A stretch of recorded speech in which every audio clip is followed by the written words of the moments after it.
You're listening to Living Full Out with Nancy Solari.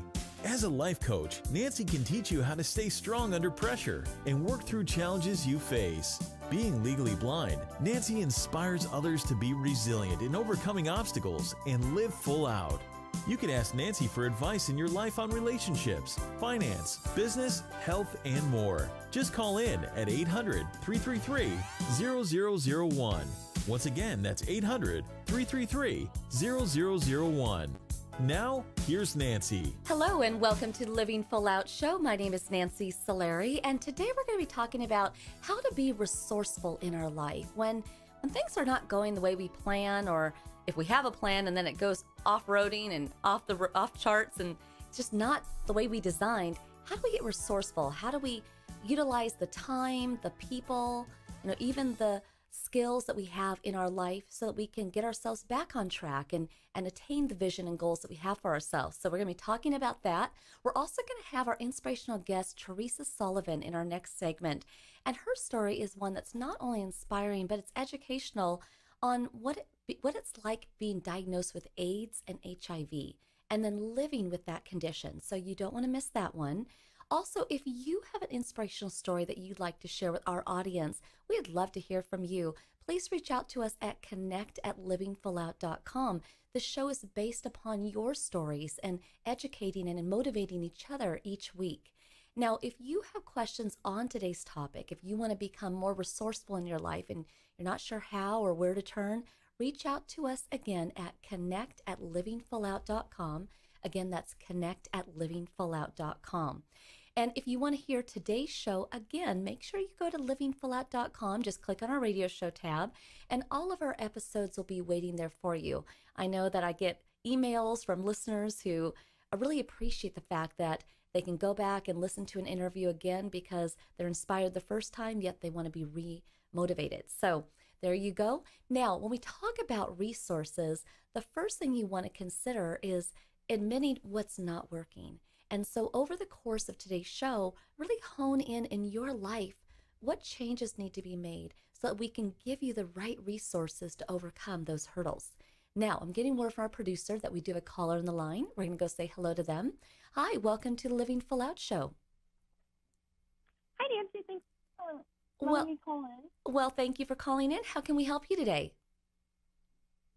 So I am wondering, I've been working in the social work field for about a year now, and the population that I work with is homeless teenagers, which is an amazing population, but it's also, I meet them at a time of trauma and hardship. I'm wondering how to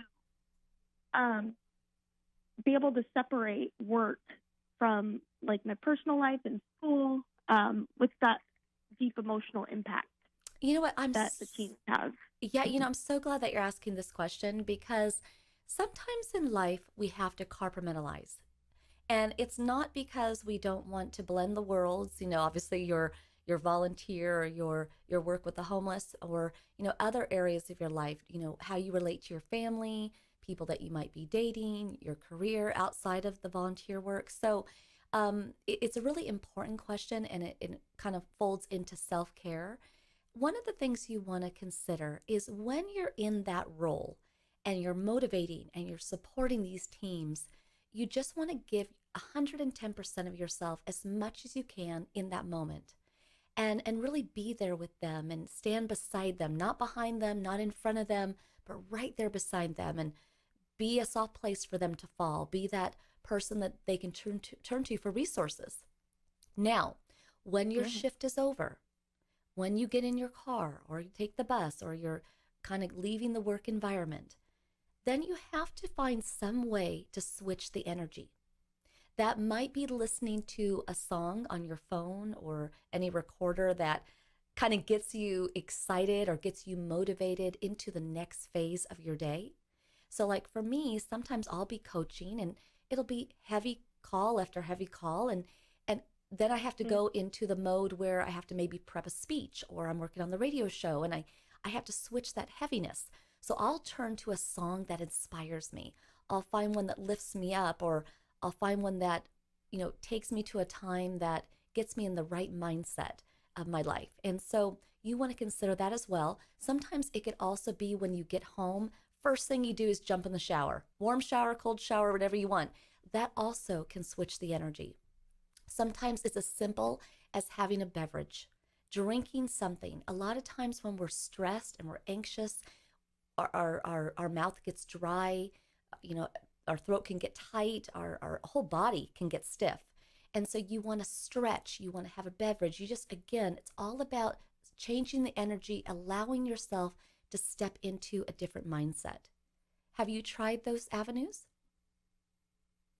So music has been a thing that I have always loved, always been very passionate about. But I love that tip you just gave with like the stretching, the shower, just stuff like that, because that's something that after working like 15 hours or anything, that's like something that I don't think about, but it's very important. And then realizing that does. Yeah, and with music, since music is such a big pull for you in your life, I would put together playlists for the various aspects of your life. For example, you might have one playlist from when you're helping the teens, kind of getting you things, that playlist that you might listen to going into work, maybe on a break if you have to kind of reset and allow yourself to get into a place where you're most productive for them. And then have another playlist for when you leave, calming music, or maybe music that gets you all revved up and excited. There could be a playlist for when you're getting ready to work out, a romantic playlist if you're getting ready for a date, and just kind of have all these things on standby, all these music choices so that you can turn to them whenever you need. Great. That can help you kind of like transition to different roles. Absolutely. Absolutely.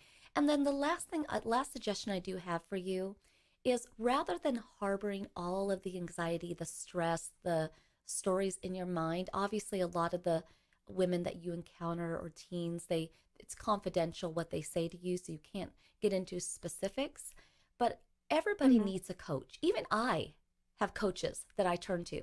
So when I'm having a day, I can turn to them and I can just chat and kind of download what's in my mind. And so you want to think about in your life, who are those people that can just be sounding boards for you, people that will let you download the stresses of the day and kind of take it in. Do you have someone like that in mind? My mom is that person for sure, but I would definitely love to kind of like establish that with somebody in like the town that I live, like in person. Well, and I really like that a lot. I bet other people at work with you, I bet they encounter the same anxiety, the same stress. And so maybe it's kind of having a buddy outside of work that can relate to what you go through. You know what I mean? But I think if you come up with that support structure as well, that will kind of guide you through the day and give you somebody that you can turn to. But if you try those, I know you will have the access to get out of those moments where you feel burdened and be able to transition into being who you are in all the areas of your life. Right, without carrying that, without anything like the energy being brought down. Absolutely, absolutely. So give that a try, but we definitely appreciate you calling in. Yeah, thank you for letting me call in. I appreciate talking with you. You got it. Have a great day. Thank you so much. Thank you, Nancy. Bye. Bye-bye. Bye. I love that she asked that question because sometimes we have to get resourceful. It's about identifying who are the people in your life that you can turn to. Now, sometimes that might be people that will listen to you, kind of take in all the stress and all the junk of our day. Other times, it's people that will give you good advice. They're not always the same people. Sometimes it's somebody who is great at technology or good at history, or someone who's a good writer, an editor. Maybe you want them to look over a paper that you're writing. It's all about considering using and leveraging people in your life to help guide you and give you the support that you need. Now, also, we want to look at time as a resource. I always share with people, I love having a schedule, not because I love going half an hour or 15 minutes in a row from appointment to appointment, but it guides me. It allows me to know that at the end of the day, I'm going to achieve everything that I need to. And so you want to think about in your life, in your week, in your day, what can you schedule out to give you that freedom, to give you that direction? A schedule is an excellent resource. You also want to look at things such as places that you can go. You know, sometimes they say in life a man needs a man cave or a woman needs her own space. That is no joke. Think about a place in your home, maybe at work, maybe in your car when you're by yourself, a place where you can just be at peace. That's really important to have that spot that you can go to get centered. But if you do all of those things and really evaluate the resources that you need to stay on point, then you will, and you'll be living your life full out. So stay with us. We're going to be coming right back with Teresa Sullivan. We'll be right back after this break. Stay tuned. You're listening to Living Full Out with Nancy Solari. With Nancy's expertise, you'll learn how to embrace your potential and strive for success. If you have a question or need further support, send us an email at connect@livingfullout.com. Now, here's Nancy. Welcome back to the Living Full Out Show. My name is Nancy Solari, and today we're talking about how to be resourceful in life, because we know that those curveballs, those unexpected moments in our life are going to come up, but it's how you stand up for yourself, how you be resilient against those challenges. And our inspirational guest today, Teresa Sullivan, she is such a beautiful example of what it means to live full out. Being diagnosed with HIV did not hold her back from reclaiming her life and going after it in a big way. So I'd like to welcome Teresa to the show. Thank you, Nancy. It's my pleasure to be here and to share my lived experience and my personal story of survival and what it took for me to get from where I was and where I am today. So thank you. Well, you're welcome. And honestly, you're my kind of gal, I'll tell you, because you're courageous, you're fearless, and you probably weren't that way every step of the way, which is what we'll talk about. But again, you're in life, we're not measured by, who we are in individual moments. It's kind of the whole legacy. And you've built a great one. So I can't wait to share your story with our audience here. But let's take them back in time, okay? So let's talk about the environment and the relationship that you were in for 12 years, first of all. Okay, yes. So the relationship I was in for about 12 years was a very abusive relationship. It was also a relationship where there was drug use involved on both parts. It was a very dark time in my life where I was struggling, and it also was the same time when I got my HIV diagnosis. My partner used that against me to keep me in the abusive relationship. Well, I want to step back for one second before we go too far into the diagnosis, because I think the thing that's important for us to share with the audience here is how that diagnosis came about, because, you didn't have, it's not like there's obvious signs of HIV. What led you to getting that test done? Okay. So what led me to getting tested for HIV was the fact I was on a methadone program at the time, trying to get my life together, and live straight and without any drugs involved in my life. And I was at a clinic, and I was offered the test. And in my mind, I was like, sure, I'll take the test, not even thinking about HIV at all being a possibility. Weeks went by. I forgot I even took the test. I was called into the counselor's office, and I thought something was wrong, but I wasn't unsure what it was, and was told that my HIV test came back positive. So in that moment, when you're told such a thing, you just freeze up, and it seems like the world just starts moving around you. And the first thing I said to the counselors was, it must be wrong. You need to take that again, right? And she said, no, we did it 3 times in the lab, and it's correct. Instead of offering me any support systems for me to get involved in or connecting me to a doctor, she handed me a box of tissue because I was crying. And I just felt like my whole world around me just crumbled at that stage where I was trying to pick my life back up. It impacted the way I interacted with my family.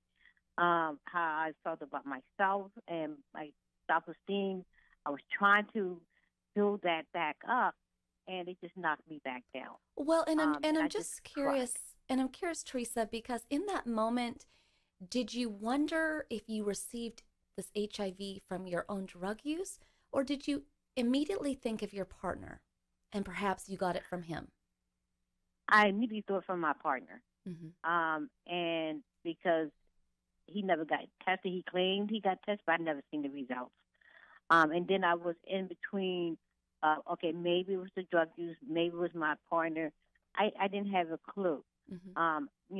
So I was in a state of like confusion of like, how did this happen to me?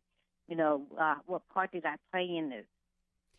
So I was unsure if it was exactly from my partner, but later on, as I got better, I found out it wasn't my drug use. It was my partner because he was positive the whole time and didn't tell me. And he didn't tell you.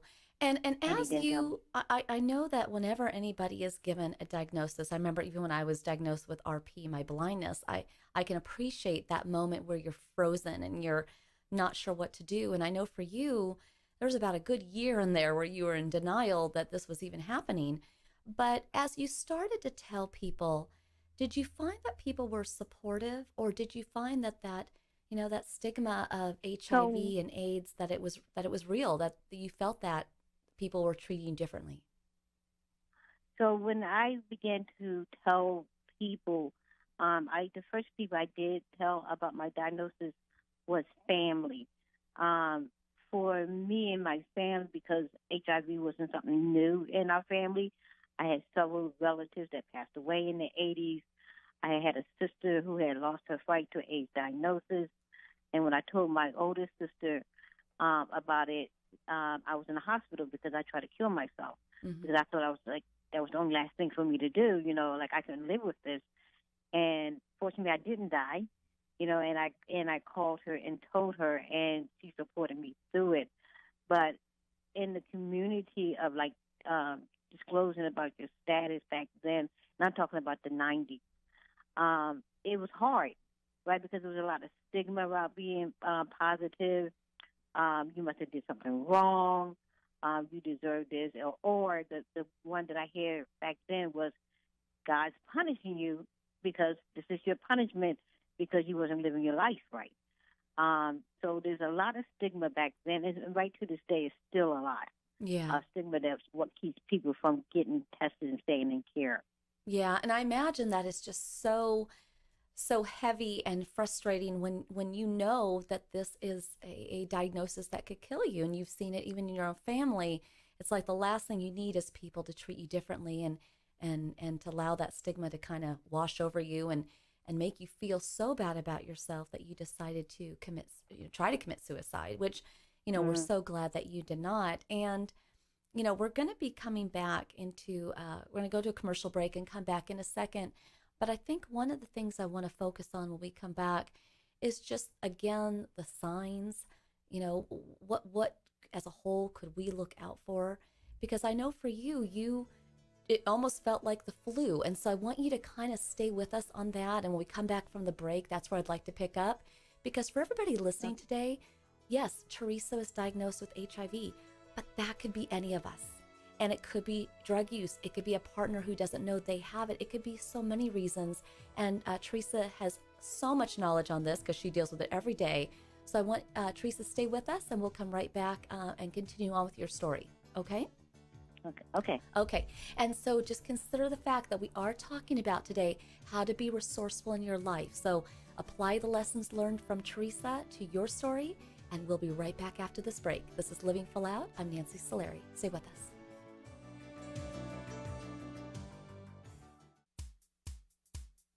You're listening to Living Full Out with Nancy Solari. As a life coach, Nancy can teach you how to stay strong under pressure and work through challenges you face. Being legally blind, Nancy inspires others to be resilient in overcoming obstacles and live full out. You can ask Nancy for advice in your life on relationships, finance, business, health, and more. Just call in at 800-333-0001. Once again, that's 800-333-0001. Now, here's Nancy. Thank you for joining us today. I'm Nancy Solari, and this is the Living Full Out Show. And we're talking about today how to become resourceful in our lives. How do we turn to people and utilize time and even our own instincts to guide us in living a life full out. Now, our inspirational guest today was diagnosed with HIV, but that didn't prevent her from living her life in a big way and finding ways to be resourceful and take a life that was off track and put it back on track and just really reclaiming it. So I give her so much credit because she's so courageous and in sharing her story with us today. So I'd like to welcome Teresa back to the show. Hi, Nancy. Hi there. So I want to ask you a question. So I know that your diagnosis came about because they asked if you wanted the test and you said, sure, why not thinking that you would actually have it come back positive.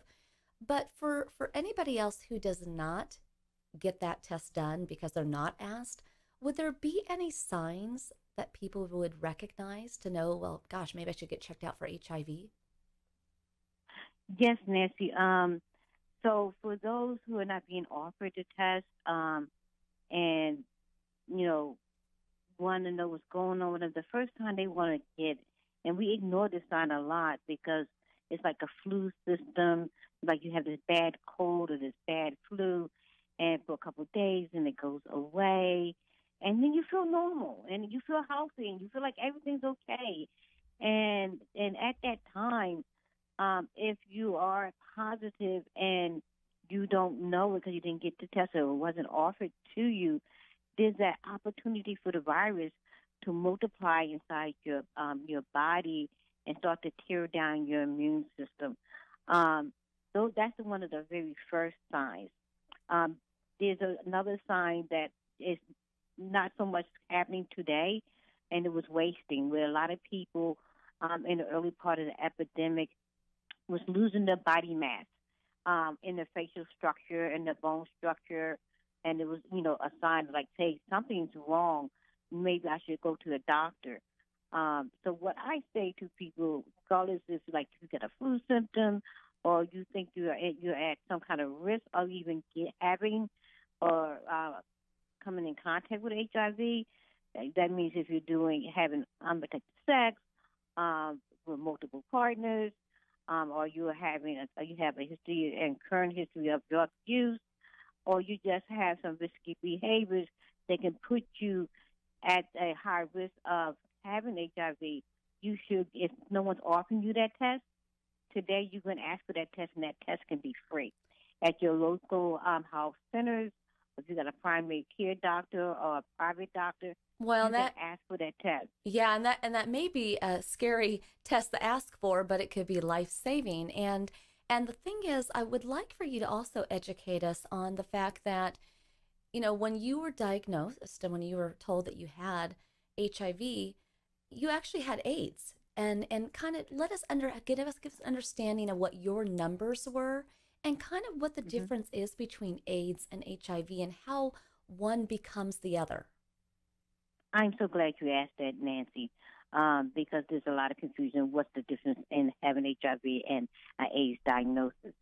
Time I got, and this happens to a lot of women, that time we get tested, we test not for HIV, but we test for AIDS diagnosis, meaning that there has been a time span that went by where the virus had the opportunity to tear down our immune system to the point where we either have an opportunity infection or we had a high viral load inside our bodies.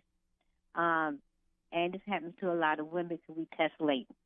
And because we don't think we're at that risk, we ignore the signs, especially when we're talking about women who are in intimate partner violence relationships. That's not her top priority of things. She's trying to survive through this relationship the best way she can. So what were your numbers when you were diagnosed? What was your numbers when you were diagnosed? Oh, definitely. So the time I got diagnosed, and I was diagnosed with an AIDS diagnosis, it was 14. Now, just to be clear so the audience will know that the average range for anyone's CD4 count is 500 to 1,500. That's the normal range, positive or not. Mine was 14. And when you're diagnosed with AIDS, it's 200 or less. So even at 200, someone could be diagnosed with AIDS. Yes, And so, exactly. And so you were a 14, and anybody 200 or less is considered having AIDS. So does AIDS then become HIV once you're able to get your numbers up past 200? Or how does that work? Great question. Just so for clarity for the audience is that if an AIDS diagnosis is you have a spiral below 200 or an opportunist infection, right? So that's what an AIDS diagnosis is. It doesn't mean that it's a death sentence no more, right, today. It's just a marker that there was a time span where the virus was able to attack your immune system and multiply inside your body and cause harm. But the good news is because of the advancements of medication, that people even diagnosed, and including myself, with a low CD4 count can get on medications, and the CD4 count can go up. The viral load is suppressed to where it's undetectable, right, today. But here's the thing about this. You're going to always have the AIDS diagnosis on your medical record. And it's a good thing that it's there because it helps your provider who's taking care of you to make the best health care practices, decisions for you as a person that did at one time have this diagnosis, right? So they can put you on the right medication. Well, and I'm just curious because when somebody is diagnosed with, it could be any health condition, but especially one that's lifelong, okay? How do you not walk around feeling like you have a label on your forehead? I have AIDS. How do you package that away, or how do you disconnect from that and allow yourself to step into being you? So, Nancy, I think that it's really hard and difficult to walk around and not feel the impact of even what our society or our community thinks about us as positive people. But it's always about self-empowerment, right, about how you feel and how you want to improve your life, right, and knowing that you're valuable, and that your life is worth living, right, and that's not done just in a silo by yourself. That's done in supportive systems and networks of people who can help you and care about you. And we're so fortunate today to have such a network around today that help people who are living with HIV, so they don't feel like they're alone. They don't feel like everyone's walking around and like you got a tag on your forehead that says HIV. Well, and you're a large part of that just in talking today. And when we consider AIDS and HIV, a lot of times we associate it with movies like Philadelphia, or we hear about Magic Johnson, or we hear about other celebrities who are diagnosed with HIV. Charlie Sheen, right? Is that inspiring to you to have those movies and those celebrities step forward, or in some cases is it frustrating because their road is not your road? That's a double-edged sword question. I think it is empowering that these celebrities who are living a different life from people who are not movie stars or celebrities, or they have a different world. But when they step out to bring awareness to the fact that they're living with HIV, it can be empowering for another person who's first diagnosed that, hey, this person did this and they're a celebrity and this could have caused them some harm by being a celebrity, by coming out and outing themselves, right? To bring awareness to HIV is an empowering thing. The other part about that is that you don't it's a different role for people who are not celebrities. Their lives and their lifestyles are so different. So because people who are celebrities, they have access to a lot of things that people who are not celebrities don't have access to, right? So like different dietitians or nutrition or workouts. Like Charlie Sheen. Let me use Charlie Sheen because he's the latest one, right? Right. That he stepped out and brought awareness to his diagnosis publicly. He has access to money for nutritionists, He has probably a nice doctor, very educated. He probably has someone that helps him exercise. Yeah. And all those other things that just cost people to have, that cost money to have in your life. Yeah. Right? But here's the thing about it, is that he's not on no different medications than we are, right? He has to take the same medications out here. That's the thing. But the other thing that he does have is access to all the things such as the different resources. Exactly. The resources, exactly, that we don't have. You know, we're almost towards the end of our interview here, Teresa, but I have to ask you one other question before I let you go, because this is an important one. Today, everybody, just so you know, Teresa did start dating. Today, she's actually married, and, she has, like I said, reclaimed her life, and she's actually healthier today than she's ever been. But just real quick, for those who do have HIV, how did you start that conversation? Just real quick, 1 minute or so. How did you tell people about your diagnosis? When I was dating, I made sure that I was in a safe environment, where I can disclose if it was going to the level where I wanted this relationship to go any farther. And I just started with the fact that where I worked at, the agency I worked for, is a big agency where in the city of Philadelphia that direct service with people who are HIV positive. So you just made sure. So you just made sure that you are mainly in a safe place, and so I think that's the thing we want to think about. So Teresa, we are at the end of our time. I could talk to you for hours, but I want to thank you so much for being on today's show. And gosh, we'll be thinking about you, and we appreciate you so much for being on today. Thank you so much. Thank you, Nancy. It was such a pleasure to have this conversation on live radio. I appreciate that. Thank you so much, Teresa. And everybody who's listening, we'll be right back taking your calls. It's all about being resourceful today. We'll be back after this break. Stay with us. It's the Living Full Out Show.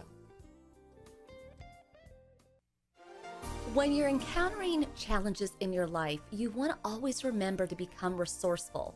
Think about leveraging the people, the time, and those talents and skills that you have. Because when you're able to assess what it is that you need and then be willing and able to ask for help, support, and put together a plan of action, now you're able to step into living full out in life.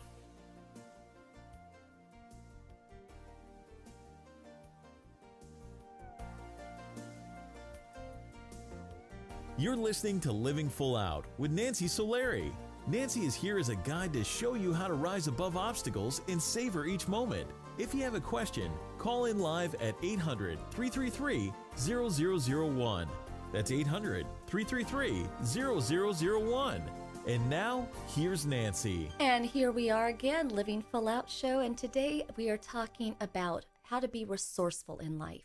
And I don't say that lightheartedly because I get it. Sometimes when we're in the heat of the moment, the overwhelm, the burdened feelings, it's hard to feel resourceful. It's like, where do you even turn to? But that's why we're here each week, to give you that mindset, that motivation, and that action plan. And I welcome anybody who calls into the show each week, because you just step out there, ask, and then you'll receive not just advice, but also the resources you want. You just have to ask. So I'm actually getting word from our producer that we do have a caller on the line. So we're going to go say hello to them. Hi, welcome to Living Full Out Show. Hi, how are you? I'm great. Thank you for calling in. How can we help you today? Hi, so I'm leaving my job in a week, and I've been applying to many jobs. I'm just kind of nervous, a little bit overwhelmed by scheduling all of them and the interview process. So, yeah, I get that. Kind of want some advice on there. I get that. It's funny. It doesn't matter if it's looking for a job, online dating, you name it, or dating in general. A lot of times when we're going after something, it can be very overwhelming. But what I want to invite you to think about today, and really put together a list, if you can, of all the positive skills that you have to offer, the attributes that are only signature to you. And if you're not sure what those are, take 5 people, call or email them, and ask them, if you had 3 words to describe me, what would they be? Or if you were going to turn to me for advice, what would it be for? and let others tell you what you might not be able to see. And you want to put together that list, that vision for who you are. Because it's really easy to go into an interview and see everybody in the waiting room, or just know that, they've had back-to-back interviews.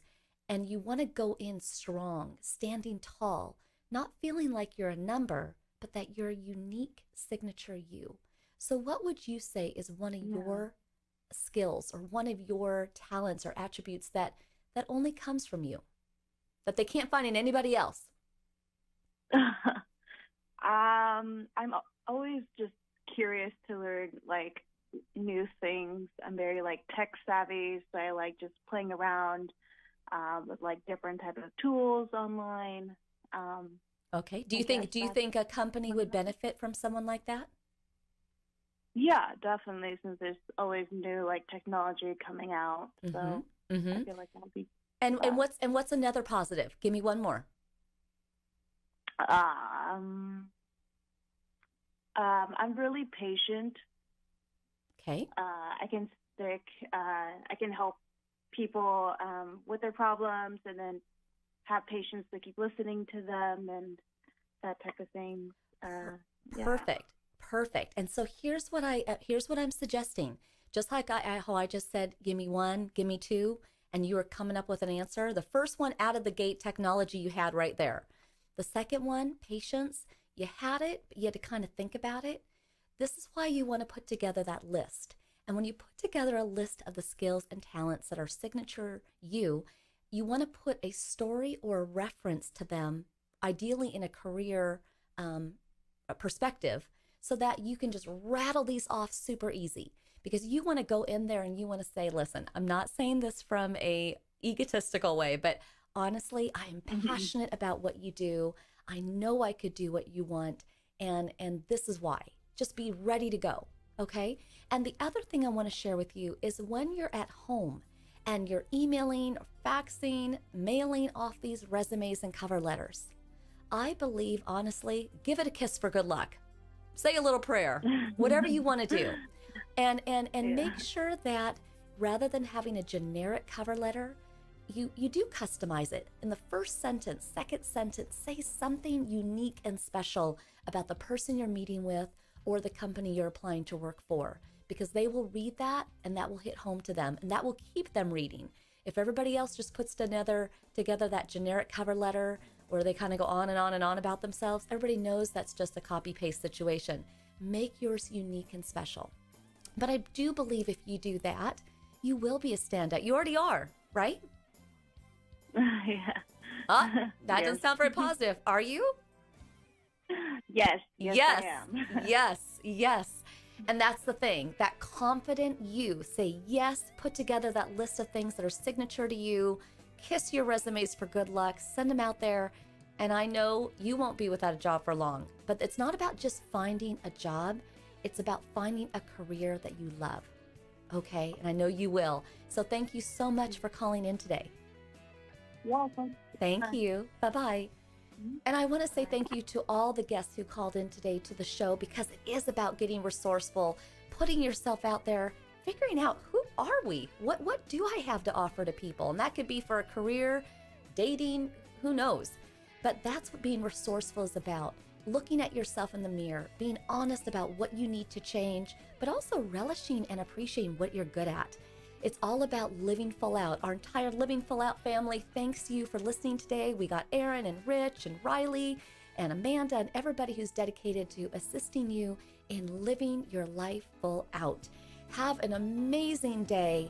Go out there, be resourceful, ask for support and help when you need it. I believe in you. Have a great day. See you next week.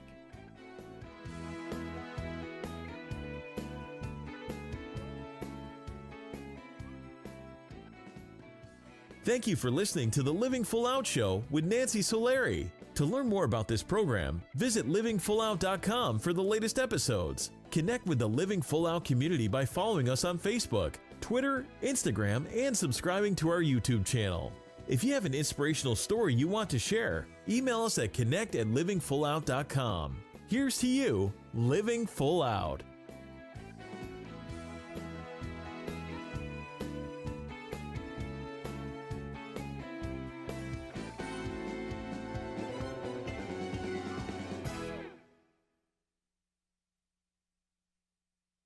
Thank you for watching the Living Full Out YouTube channel. If you enjoyed this video, please make sure to hit the like button. And if you're interested in the content we provide, feel free to hit the subscribe button. Now, for more inspirational content, click the video on the right to get to know me, Nancy Solari, host of the Living Full Out Show and certified life coach, in more detail.